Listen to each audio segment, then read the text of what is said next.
If you were a great auk, what would your life be like? You hatch from an egg on a cold, rocky cliff somewhere in the North Atlantic. Welcome to the world, little auk. Your parents stand nearby, watching over you. Right now, you're basically a ball of fluff with short, stubby wings and a perpetually confused expression. Your first meal is no gourmet delicacy. Your father regurgitates partially digested fish into your mouth. Your parents take turns watching you while the other goes hunting for fish. When they switch shifts, they perform a complex ritual of head nodding and beak tapping, as if to say, "Your turn to watch this weird fluff ball." The cliff you're on is crowded with other great auks. They're all squawking, jostling, and pooping. Occasionally, a bird falls from the edge. You're still unsteady on your feet, barely able to stay put. Your legs are set too far back on your body, so whether you're standing or walking, you could topple over at any moment. When you're a few weeks old, your parents decide it's time for your first swimming lesson. Without warning, your father shoves you off the cliff. It's a terrifying fall. You frantically flap your useless wings as you plummet downwards. With a splash, you hit the freezing seawater. But surprisingly, you don't sink. Your dense bones and waterproof feathers keep you afloat. Your parents dive in after you, looking very pleased with themselves. It turns out you're a natural swimmer. The wings that are useless in the air become powerful flippers underwater. You glide swiftly through the water, chasing small fish, showing off your innate talent. This feels great. Your parents stay with you for a while, teaching you the basic survival skills of an auk, how to catch fish, how to avoid predators, and how to return to the same single rock. But eventually, your parents lose patience with you. One morning, you wake up to find they're gone. You are now on your own. You then join a group of other juvenile auks. By day, you dive for fish. At night, the group huddles together on a rocky outcrop. The ocean is full of dangers. Orcas, sharks, and seals all see you as a meal. But right now, the most important thing is to find enough food. To catch your fill of fish, you dive deeper and deeper, sometimes reaching 45 meters below the surface. When winter arrives, the colony migrates south to warmer waters. The journey is long and exhausting. You swim for days on end, occasionally resting on a floating piece of ice. Some of your companions don't make it, either from exhaustion or by becoming someone else's dinner. But you survive. 3 years pass in a flash, and you are finally grown. You have the classic appearance of a great auk, black and white feathers like a swallow, a large hooked beak, and those sleek little wings. You stand about 90 centimeters tall, but you can't fly an inch. It seems evolution has played a joke on you. The breeding season has arrived. You return to the rocky island where you were born. It's time to find a mate. The courtship of a great auk is very direct.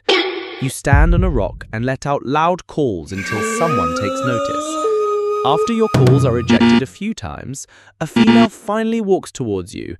You both begin a complex courtship ritual, which includes synchronized head nodding and beak tapping. Congratulations! You are now in a stable relationship. Great auks are mates for life, so you better get along. Together you find a good spot on the cliff to nest. There's no need to build an elaborate nest. You lay a single egg directly on the rock. Now comes the hard part. For the next 39 days, you and your partner must take turns incubating the egg, protecting it from gulls, ravens, and other egg thieves. At last, the chick hatches. It looks just like you did when you were born. The cycle of parenting begins, regurgitating fish, clumsy swimming lessons, and constant vigilance against predators. Year after year, you and your mate return to the same breeding ground.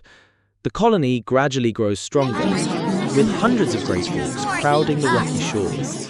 It's noisy and smelly. By now, your swimming skills are at their peak. You dive deeper, stay underwater longer, and can catch faster fish. Beneath the waves, you are both graceful and powerful. But on land, you still look like you could fall over at any moment. The winter migration becomes routine. Swim south, eat fish, and avoid being eaten. When the weather warms, swim north again. The cycle repeats. As you age, you notice a few changes. You don't dive as deep as you used to, and your reflexes aren't as sharp.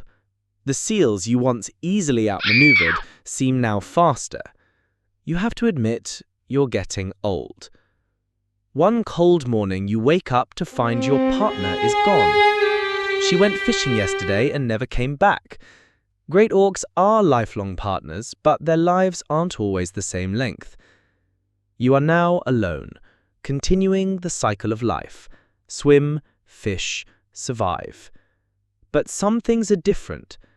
The colony seems to be getting smaller each year. Fewer and fewer chicks are hatching. Then strange wooden structures appear on the horizon. Aboard them are creatures that walk on two legs and look nothing like birds. Fishing becomes more difficult as the best spots are fiercely contested. Remember the crowded cliffs from before? They are gone now, replaced by the vast ocean. You start to miss the old days. The calls of the colony at night become sparser, the silence between them growing longer. These new two-legged creatures begin to visit your nesting grounds. They move clumsily among the rocks, making loud noises and capturing your companions. Some never return. Some come back with their feathers and skin gone, leaving an empty shell, having completely lost the ability to swim. The few remaining great auks huddle together on smaller, more remote islands. But these strange bipedal creatures seem to find you no matter where you go. One day, while you're fishing, you see movement below you. It's not a shark or a seal. It's something you've never seen before. Before you can react, you feel something entangle you. You struggle, but it's no use. You are pulled upwards, away from the ocean you depend on for survival. The last thing you see is a wooden structure floating on the water and several of the strange two-legged creatures looking down at you with excitement. You think of your partner who disappeared. Perhaps you'll see each other again soon. Our journey for today is over. Luckily, you don't have to fight to the death to hit that subscribe button. Leave a like to show your support and comment to let me know if you want to experience this life.